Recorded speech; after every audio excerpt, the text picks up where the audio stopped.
사자 입에서 양을 구하라라는 제목으로 하나님의 말씀을 받도록 하겠습니다.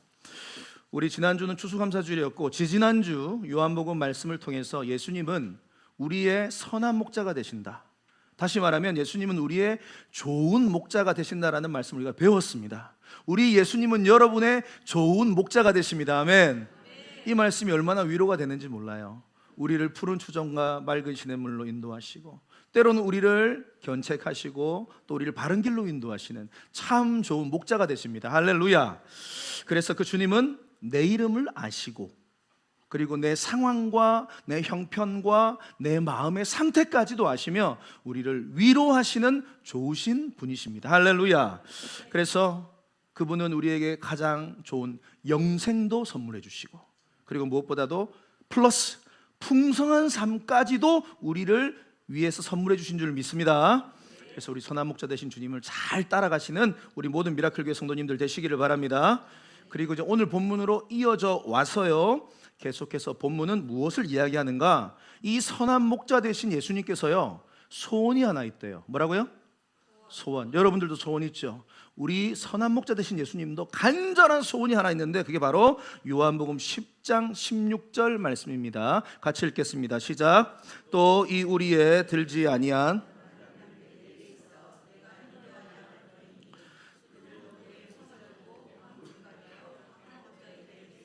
아멘.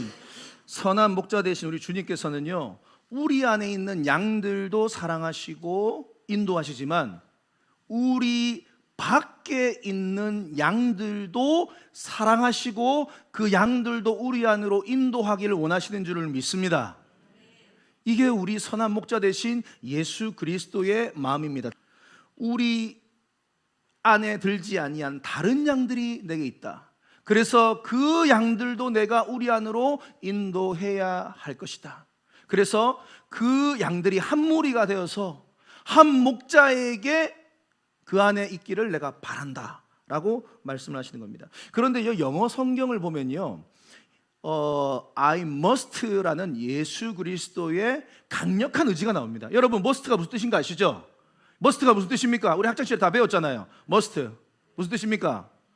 반드시 내가 해야 한다, 반드시 내가 할 것이다. 그 분명한 의무가 단어 안에 들어있는데 이 must가요, 요한복음에 보면 몇 차례 나옵니다. 자, 첫 번째 머스트가 어디서 나오냐면 요한복음 3장 7절에 보면 니고데모와 예수님과의 대화에서 나옵니다. 밤에 사내들인 공회원, 다시 말하면 민족의 대표 지도자가 밤에 몰래 예수님을 찾아가서 내가 어떻게 해야 영생을 얻을 수 있는가, 내가 어떻게 구원을 얻을 수 있는가, 그런 질문을 던지죠. 그때 예수님께서 니고데모에게 뭐라고 말합니까? 네가 반드시 거듭나야 된다. 네가 거듭나야 될 때 you must 합니다. You must be born again. 그러니까 너 반드시 거듭나야 돼. 이 말씀을 하실 때 must가 쓰여집니다. 그리고 두 번째 must가 어디 나오냐면 요한복음 4장에 보면 사마리아 여인 얘기가 나오거든요. 사마리아 성에 한 여인을 찾아가셔서 그 여인과, 인생이 피곤한 여인이에요. 남자 때문에, 경제적인 문제 때문에 피곤하고 그냥 죽지 못해 살아가는 그 여인을 만나서 무슨 대화를 나누느냐? 마찬가지로 마르지 않는 물, 생수, 영생에 대해서 이야기하면서 여자와 예수님과의 대화가 이어지는데 그때 무슨 말씀을 하시는가? 요한복음 4장 24절에 보면 너 정말로 영과 진리로 예배하는 자가 되어야 돼, 이렇게 말씀을 하십니다. 그래서 must worship in spirit and in truth. 그러니까 영과 진리로 너 반드시 예배해야 돼. 그래서 예배의 말씀을 하실 때 must가 나와요. 그리고 나서 오늘 본문 요한복음 10장에 나오면 또 must가 나오는 겁니다. 내가 인도하여야 한다. 우리 밖에 있는 양들을 I must bring them also. 이렇게 하면서 내가 반드시 저들을 우리 안으로 내가 넣어야 돼. 그러니까 이 세 가지의 must를 통해서 우리가 발견할 수 있는 게 뭐냐면, 진짜 구원받은 하나님의 백성은요, 진정한 성도는, 진정한 신자는 이 세 가지 must가 반드시 다 있어야 돼요. 꼭 기억하세요. 이 세 가지 must가 다 있어야 돼요. 불신자는, 하나님을 모르는 사람, 이 must의 의미를 절대 몰라요. 첫 번째, 아까 네가 you must born again. 너 반드시 거듭나야 돼. 예수를 진짜로 만나고 믿은 자만이 거듭난다는 의미를 알 수 있다 이 말이에요. 저는 축복합니다. 오늘 이 시간에 예수를 진짜로 만나고 거듭남의 축복을 누리시길 바랍니다. 이게 첫 번째 스텝이에요. 거듭나야 돼요. 그래야지만 이 거듭난다라는 말을, 다시 태어난다라는 말을 의미를 이해할 수 있는 거예요. 두 번째는 뭐냐? 오직 예수를 믿은 자만이 예배할 수 있어요. 그러니까 거듭난 자만이 예배할 수 있다 이 말이에요. 그러니까 불신자들은 이 예배에 대한 개념을 가질 수가 없어요. 얘기해 볼까요? 교회를 다니고 또 안 다니는 불신 가족들이 만약에 열심히 아내가 주일 예배도 가고 금요 기폭도 가고 아침 예배도 가고 그러면은 남편이 참다 뭐랍니까? 당신은 교회 미쳤나? 왜 이렇게 자꾸 교회 맨날 이렇게 예배 드리러 가노? 그런데 예배를 사모해서 예배를 항상 가시는 분들은 주님과의 추억이 있기 때문에 아름다운 메모리가 있는 거예요. 그 예배 가운데 부으신 은혜, 오늘 찬양 가운데 부어주신 은혜. 세 번째, 우리가 성령으로 거듭나고 예배자가 되면요 반드시 그 다음 단계가 있어야 됩니다. 뭐냐? 전도자의 단계가 있어야 돼요. 거듭남, 예배자, 그 다음에 전도자까지 가야 돼요. 그 모습이 바로 그리스도인 안에 진짜로 나와야지만 정말 주의 백성이구나. 그래서 우리 미라클, 우리 포스전도대원들 뿐만 아니라 다 마찬가지지만 추운 날 로방 전도하지, 아파트 전도하지, 또 찾아가서 전도하지, 또 우리 아이들 전도하지, 또 사업하시는 분들은 또 사업하는 그 가운데 또 전도하시지. 그러니까 얼마나 그 사람들은 이해를 못하는, 불신자들은 이해를 왜 자꾸 교회 오자고 하노? 왜 자꾸 이렇게 예수 좀 말하노? 이해를 못해요. 가만히 보면 그런데 우리 한국 교회에 2번 예배자까지는 많은 것 같아요. 근데 3번이 현저히 적은 것 같습니다. 이 조사 통계를 좀 찾아봤더니 보통 일반적인 한 교회에서 전도하는 사람이 몇 %인가 나왔어요. 몇 % 정도 전도를 평상시 때 이렇게 하시는 분으로 이렇게 나왔을까요? 몇 프로 정도? 충격적이더라고. 5%. 그러니까 100명의 성도가 있으면 5명만 평상시 전도하고 95명은 예배자로까지만 살아간다 이 말이에요. 안타깝죠. 그게 만족을 한다 이 말이에요. 감사한 건 우리 미라클 교회는 아닌 것 같습니다. 우리 미라클 교회는 한 최소한 70%는 할렐루야. 그래서 우리 하나님께 기뻐하신다 이 말이에요. 그래서 이 선한 목자 되신 예수님이 이 사실을 안타까워하시는 거예요. 마가복음 9장 37절에 보면 제자들이 이렇게 말합니다. 추수할 것이 이렇게 많다. 비유하시는 거죠. 전도해야 될 영혼이 이렇게 많은데 추수할 일꾼이 너무너무 적다 하면서 가슴을 아파하십니다. 보세요. 저 넓은 논밭 다 펼쳐져요.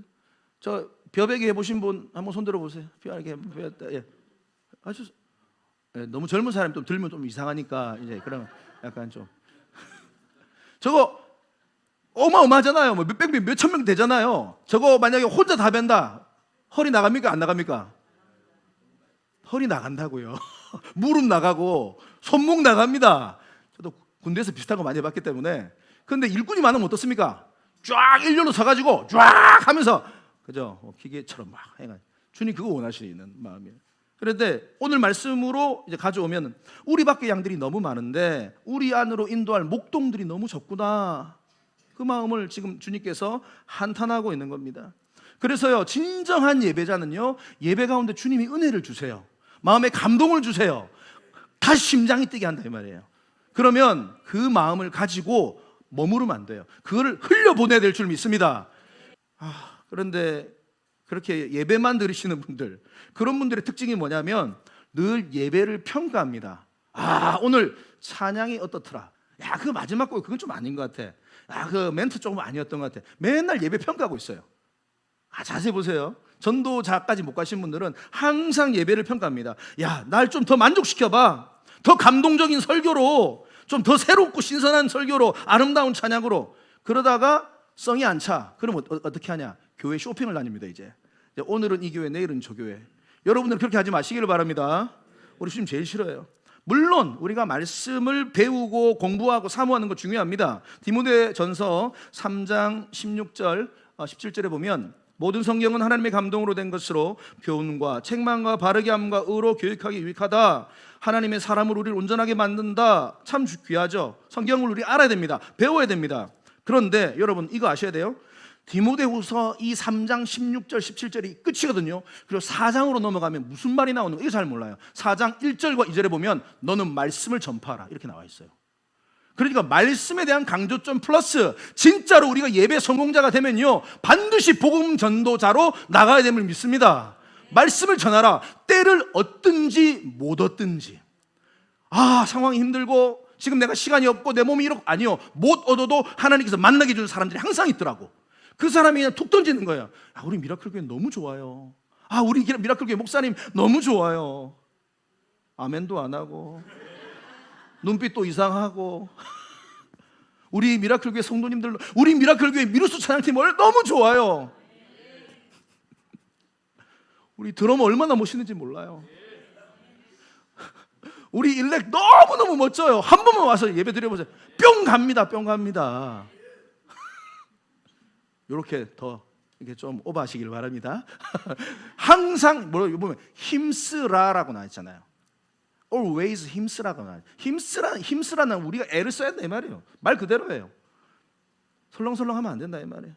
그래서요, 하나님의 말씀을 바로 우리가 알게 되면 반드시 하나님의 마음을 발견하게 되고, 이 하나님의 마음이 우리 바깥에 있는 양들을 우리 안으로 인도하기를 원하는 그 아버지의 마음을 발견하는 겁니다. 그런데 안타깝게도 한국교회가 지금 그런 상황이 안 됐죠. 나는 이미 우리 안에 들어온 양이야. 나는 구원받았어. 나만 천국 가면 돼. 저 사람 지옥 가든지 말든지 난 상관없어. 그렇게 예배자로만 살아가고 있는 성도들이 너무너무 많다. 우리 미라클 교회는 절대로 그런 성도들이 없기를 바랍니다. 마태복음 아까 9장 37절 얘기했죠. 추수할 것은 많되 일꾼이 작다 라고 말씀하시기 그 전에 마태복음 9장 36절에 뭐라고 말씀이 나와 있냐면, 예수님께서 무리를 보시면서요, 어떤 마음을 가지시냐면 불쌍하다는 마음을 가진 거예요. 그 자기 앞에 온 수많은 사람들, 배고파서 병들어서 마음이 가난해서 온 그 수많은 사람들을 보고 불쌍히 여기시는 말. 우리에게 이 마음이 있어야 돼요. 불쌍히 여기다라는 헬라어 단어, 그리스 말은 무슨 말이냐면 스플랑크 니조마이. 이거 중요한 단어입니다. 스플랑크 니조마이. 이 마음이 예수님에게 있었는데, 이 마음은 그냥 가엾다 그 정도가 아니에요. 창자가 끊어지는 듯한 고통스러운 연민을 말하는 거예요. 다시 말하면 예수를 모르는 자들을 봤을 때, 내 예수 모르는 가족을 봤을 때, 아직까지 예수를 안 믿는 내 친구들을 봤을 때 내 창자가 끊어지는 듯한 고통스러운 연민이 있어야지만 전도자로 삶을 살아갈 수 있다 이 말이에요. 우리 예수님에게는 이 마음이 있었어요. 저 양은, 우리 밖에 있는 양은 목자 없이 방황하는 것, 유리 방황하다가 사자에게 잡아먹히고 잘못된 길로 빠지고 다리를 다치고 그 영혼 양들을 바라보면서 안타까운 거예요. 구약에 그 예수님의 마음이 없던 사람이 바로 요나. 하나님께서 요나 선지자에게 나타나서, 요나야, 저 큰 니느웨로 가서, 성읍 니느웨로 가서 회개의 복음을 전해라. 저들도 구원받도록 해라. 이렇게 말합니다. 그런데 하나님의 말씀을 듣긴 들어요. 그런데 요나가 갔어요, 안 갔어요?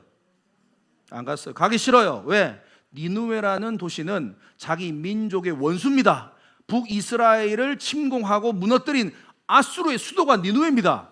그러니까 다시 말하면 우리로 치면 일본 느낌이죠. 가서 거기서 복음을 전하고 그들을 주님께로 인도하라. 열받은 거예요, 요나가. 그래서 안 갔죠. 그리고 도망을 가죠. 하나님의 명령을 몰라서가 아니에요. 하나님의 마음을 몰라서 그런 거예요. 하나님의 마음을 몰라요. 그래서 반대 방향으로 갑니다. 다시스로. 그런데 가는 길에 어떤 일이 벌어지죠? 큰 풍랑을 만납니다. 그래 배가 깨지기 일보 직전이 돼버려요. 그래가지고 제비를 뽑았는데 요나가 나왔고, 요나가 어떻게 됩니까? 이제 바닷속으로 던져지게 되죠. 죽었습니까? 어떻게 됐습니까? 꼬르르 하는데 갑자기 빅피쉬가 와가지고 꿀꺽 해가지고 물고기 뱃속으로 들어가요. 아시죠, 이 스토리? 네, 물고기 뱃속에 들어가요. 이게 이제 뭐 흰수염 고래인지 뭔지 몰라요, 저도. 근데 그냥 성경에 빅피쉬라고 나와 있어요. 그 물고기 와서 삼켜버렸어요. 그 들어가가지고 안 죽습니다. 며칠 있었어요? 3일 동안 있으면서 요나가 뭐합니까? 회개합니다. 주여, 내가 잘못했습니다. 제가 괜히 하나님 말씀 듣긴 들었는데 불순종해가지고 내 안에 하나님의 마음이 없습니다. 내 안에 예수의 마음이 없습니다. 스플랑크 니조마이가 없습니다. 저 인간들은 지옥불에 던져질 땔감들이라고 나는 생각을 했습니다. 나만 구원받으면 된다고 생각했습니다. 주여, 나를 용서해 주시옵소서. 3일 내도록 울으며 회개해요. 그리고 나 3일 뒤에 어떡합니까? 저 물고기가 쫙 가가지고 그 다음에 니누웨까지 가요. 스페인입니다. 거기가 스페인까지 가가지고 거기서 어떻게 합니까? 물고기가 토하면 탁 가지고 이제 모래사장에 떨어. 기가 막힌. 그래가지고 요나가 어쩔 수 일어나 보니까 이미 니누에 도착이 돼 있네. 복음을 전해야지. 예. 요나서 3장 1절에 보면 여호와의 말씀이 이제 두 번째로 요나에게 임하니라. 이르실 때 일어나 저 큰 성읍 니누에로 가서 내가 너에게 명한 말을 그들에게 선포하라 하신지라. 요나가 여호와의 말씀대로 일어나서 니누에로 가긴 갑니다. 그런데 보면 니누에라는 도시는 며칠 동안?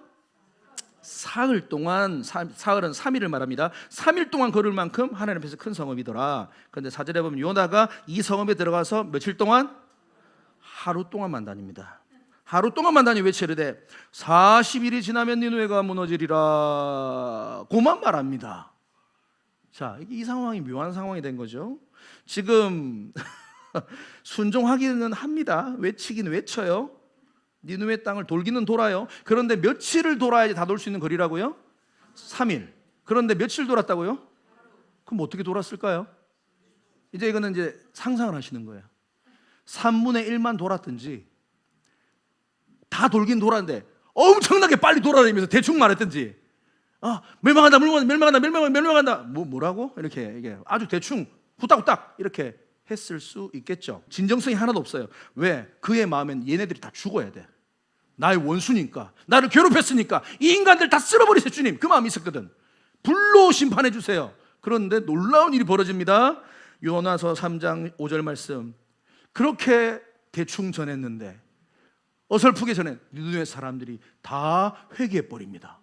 하나님을 믿고 금식 기도합니다. 그리고 높은 자 낮은 자를 막론하고 굵은 베옷을, 이거는 회개에 상징하는 겁니다. 갑자기 온 도시가 갑자기 회개의 바람이 분 거예요. 요나가 기뻤겠어요? 어땠을까요? 예? 마음이 복잡하겠죠. 자, 요나서 4장 1절. 요나가 싫어하고 이건 사실 동물 얘기인데 이 마음이에요. 열받아. 저거는 지금 무슨 말이냐면 요나가 걔네들이 다 이렇게 갑자기 회개가 터지고 막 천국에서 만날 것 같아 짜증나는 거예요.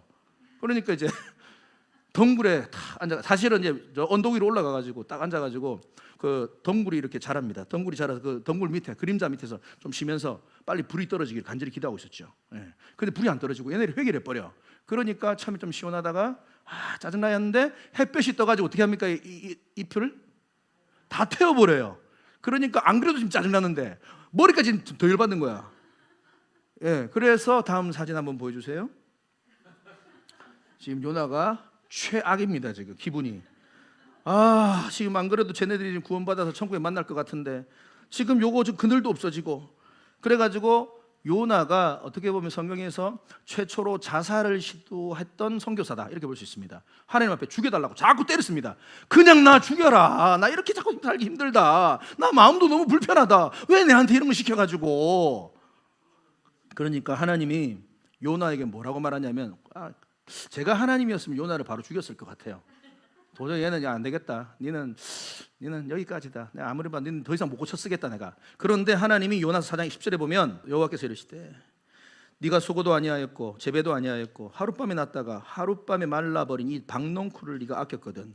하물며 이 큰 성읍 니누웨에는 좌우를 분별하지 못하는 자가 12만 명이요 가축도 많이 있나니 내가 어찌 아끼지 아니하겠느냐. 저는 이 말씀을 준비하는데 예전에도 우리가 요나서를 함께 살펴봤는데 내가 이들을 아낀다는 거예요. 좌우를 분별하지 못한다. 이 원어로 보면은 좌우를 분별을 하지 못한다는 말은 2살 미만의 유아를 말하는 겁니다. 그러니까 어린아이들이 12만 명이나 넘도록 있는 도시예요. 그러면 이 니누에는 거의 성인까지 포함해 약 100만 명입니다. 100만 명이나 어마어마하게 큰 도시입니다. 좌우를 분별하지 못해. 우리 2살짜리 애기한테 신발 신겨보잖아요. 왼쪽 신발을 오른쪽에 신고 오른쪽 신발을 왼쪽에, 좌우를 분별 못하는 거예요. 약간 그런 느낌이에요. 그 2살짜리 미만 아이, 2살 이하 아이가 12만 명이나 된다. 그러니까 요나는 예배자였지만 전도자는 아니었던 겁니다. 하나님의 말씀을 몰라서가 아니에요. 하나님의 마음을 모르는 거예요. 내가 그들도 아낀다. 그 죄인들도 아낀다. 그들도 내 우리 안에 들어와야 된다. 그들도 나는 포기하지 않는다. 오늘 그 마음이 우리 안에 있어야 될 줄 믿습니다. 신약에도 이런 사람 한 사람 또 나옵니다. 이런 사람 많아요. 누가복음 15장에 보면 탕자 형, 이 탕자, 이 집 나간 탕자 아시죠? 아빠한테 억지로 빨리 유산 좀 빨리 떼달라고. 그래 아빠가 어쩔 수 없이 유산을 주죠. 그래가지고 저 둘째가 아버지에게 큰 유산을 받아가지고 아버지의 마음을 다 갈기갈기 찢고 먼 저기 로스앤젤레스로 가죠. 라스베가스로 가죠. 그곳에 가서 열심히 빠진꼴을 한 거죠. 땡긴 겁니다. 거기서 이제 술, 여자, 도박 하는 거예요. 자 보세요. 그런데 그렇게 동생이 집을 나가면 형이 보통 걱정을 합니까 안 합니까? 안 합니까? 형이 걱정을 합니다. 걱정이 되죠. 그리고 좀 더 좀 열정적인 형들은 찾아갑니다. 동생을. 어렸을 때 우리 있잖아요. 동생이 만약에 집을 나갔어. 그럼 우리 형들 찾아가요 안 찾아가요? 우리 누나들 만약 동생이 사라졌어. 갑니까 안 갑니까? 가잖아요. 저 형은 안 가요. 저 뒤에 황금색 옷 입고 이렇게 하고 내가 형이에요. 안 가요. 안 가. 다시 말하면 전혀 아버지의 마음이었어요. 아버지의 마음은 어땠을까요? 막내 아들이 집 나간 날부터 단 하루도 잠을 편하게 잔 적 없습니다.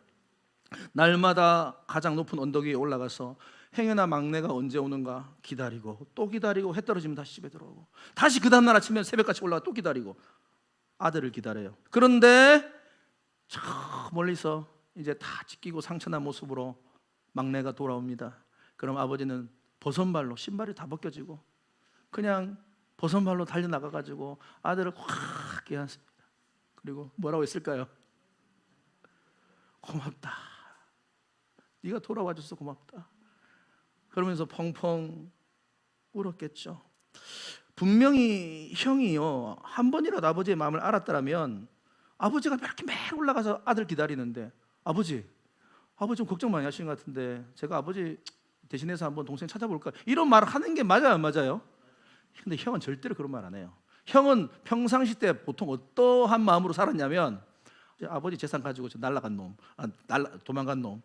내가 저기 또 더 많은 돈을 받아야 되는데 그런데 가만히 보니까 아버지가 또 집안일은 내한테 다 시켜.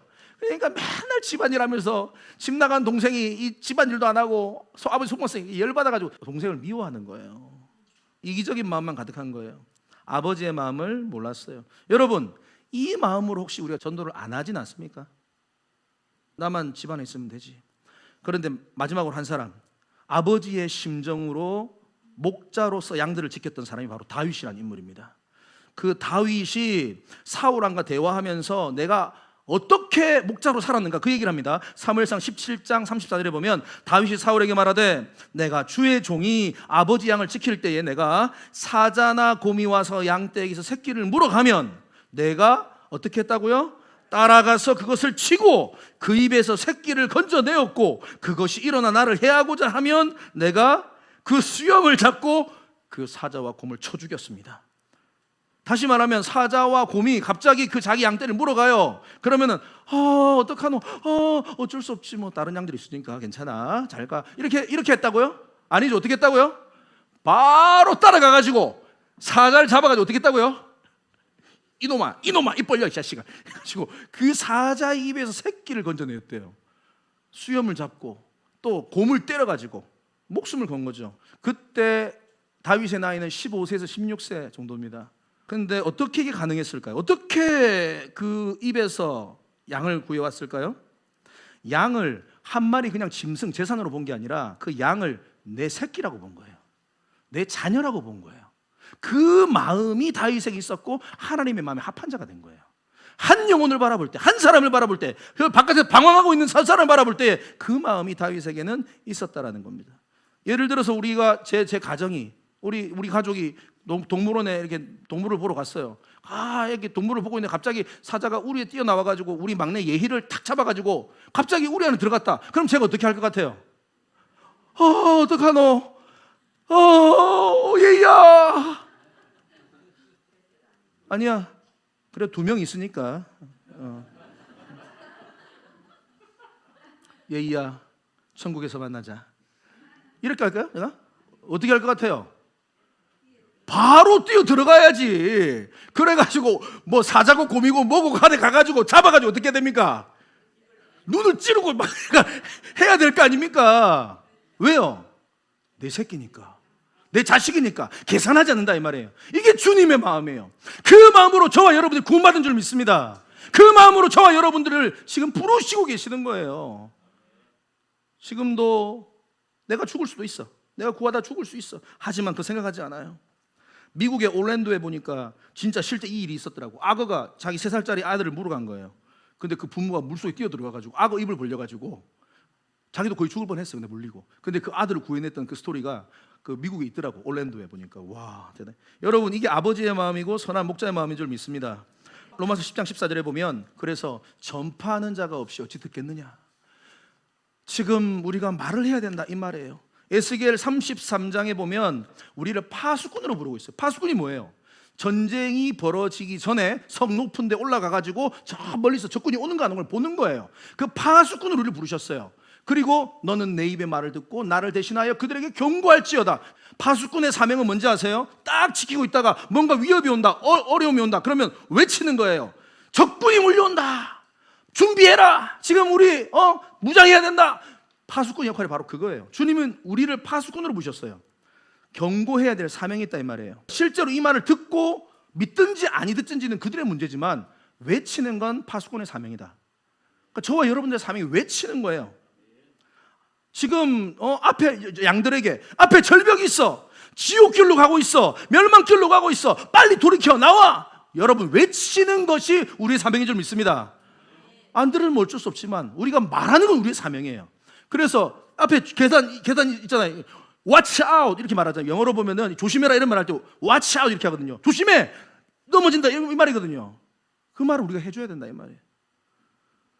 이 설교 준비하면서 이거 떠올랐어요. 세월호 지금 오래됐죠.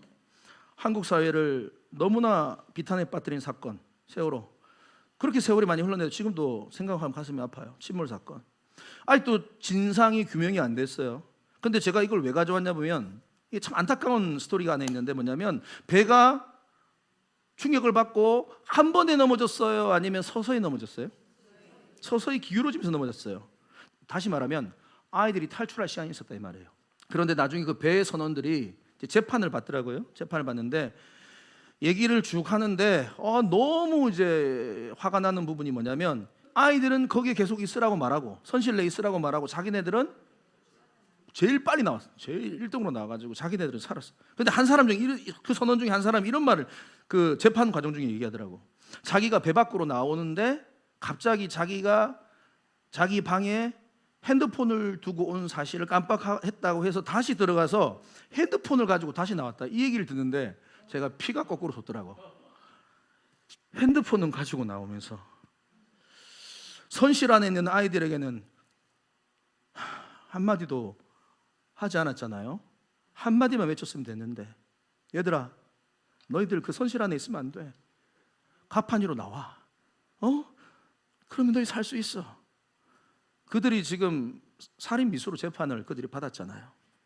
여러분, 그 선원들의 모습이 우리의 모습은 아닙니까? 나만 살면 돼, 나만 구원받으면 돼, 나만 천국 가면 돼. 저들은 지옥 가든지 말든지 상관없어. 누구에게 손가락질 할 수 있습니까 우리가?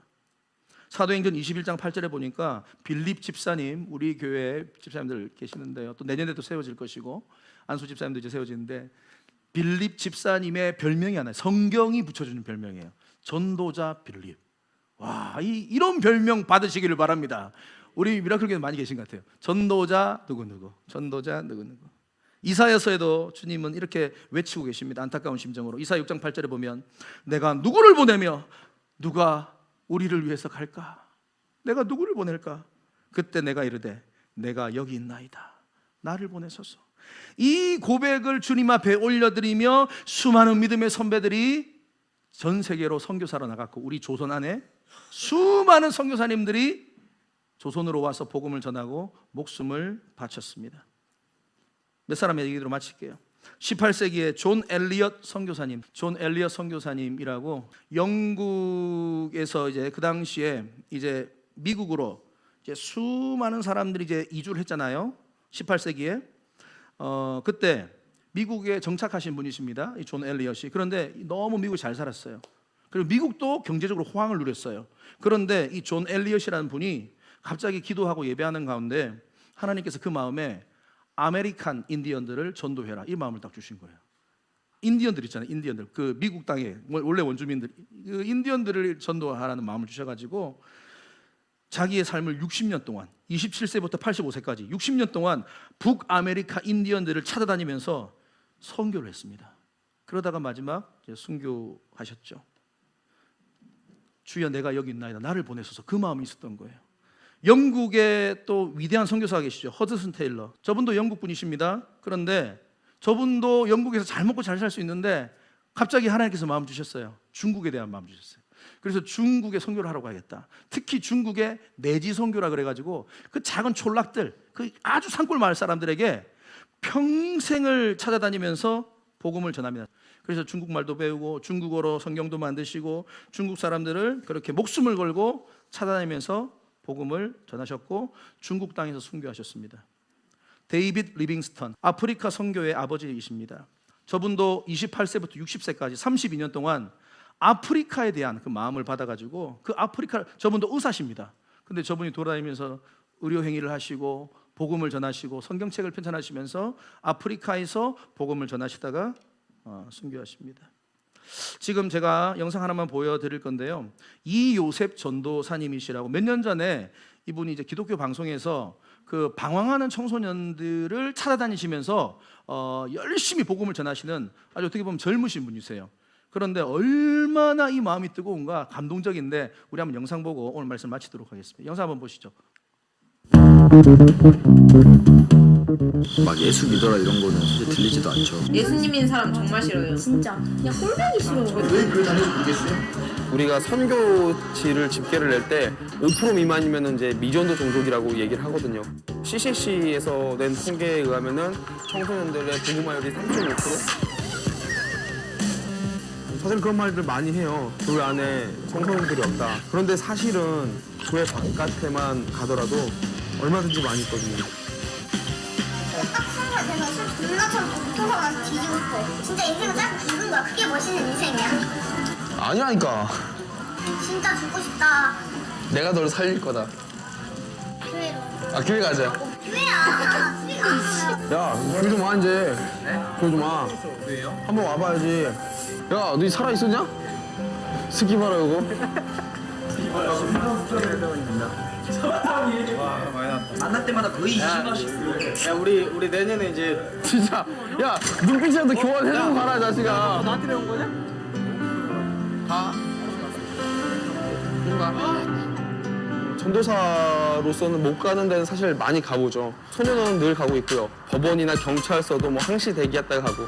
밤 12시 정도가 되면은 이제 애들한테 전화가 와요. 그러면은 보통 뒷골목부터 시작해서 술집, 모텔, 클럽, PC방, 노래방은 뭐 기본으로 가고 있고요. 다방면으로 애들이 부르면 장소 가리지 않고 가고 있습니다.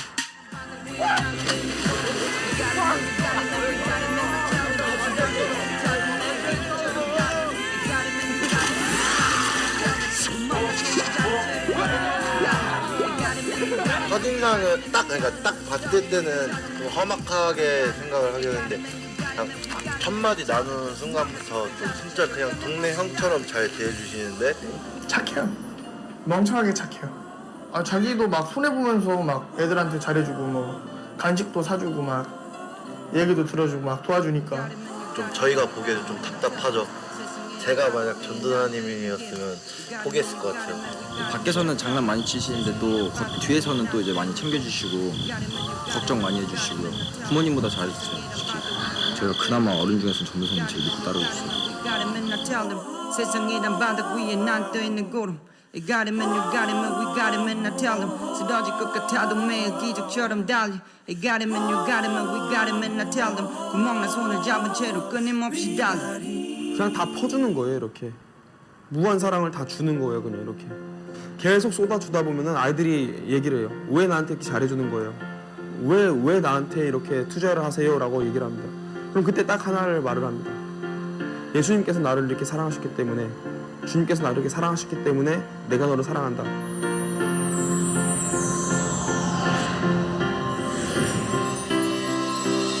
내가 왜 너희들을 포기치 못하냐면 딱 하나야, 딱 하나. 진짜로 이들이 예수를 만나면은 달라져. 너희들이 지금 인생이 다 쓰레기인 것 같을 때도 있어. 세상은 지금도 너희들을 계속 손가락질을 해. 왜냐하면 너희들이 부족하다는 거지, 악하다는 거지, 죄를 많이 진다는 거야, 찌질하다는 거야. 나는 진짜 기대하는 게 있어. 소년은 들락날락 거리고 막 이렇게 사고치고 하는 너희들이 하나님 딱 만나잖아? 그러면 그 모든 사건들이 나중에 돼서는 진짜 하나님의 일을 드러내는 일이 될 거야. 니들이 예수를 만나야 변화가 있다는 거야. 어느 순간에 역전을 하게 된 거야. 왜? 누구 때문에? 예수님 때문에. 그래서 하나님 만나려고. 언제 만날지 모르겠지만. 제가 이렇게 얌전하게 산 건 전도사님 덕이라고 생각해요. 앞으로도 잘 지내요. 돈 많이 벌면 교회 하나 차려드릴 테니까.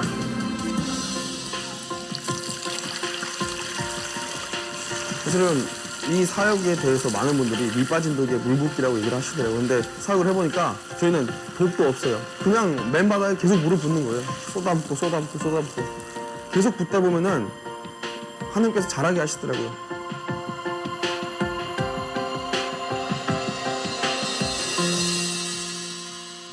영상 잘 보셨습니까? 지금도 우리 밖에서 목자 없는 수많은 양들이 방황하며 좌절하고 그릇된 길로, 잘못된 길로 가고 있는 너무나 많은 영혼들이 있습니다. 저 영혼들을 향한 우리 이요셉 전도사님의 그 마음, 어찌 보면 우리 예수 그리스도의 마음이고, 스플랑크 니조마이, 그 한 영혼 한 영혼을 불쌍히 여기시는 그 마음이 오늘 저와 여러분들에도 있기를 주님의 이름으로 축복합니다. 이 마음이 부어져야지만 오늘 우리가 진정 전도자의 삶을 살아갈 줄 믿습니다.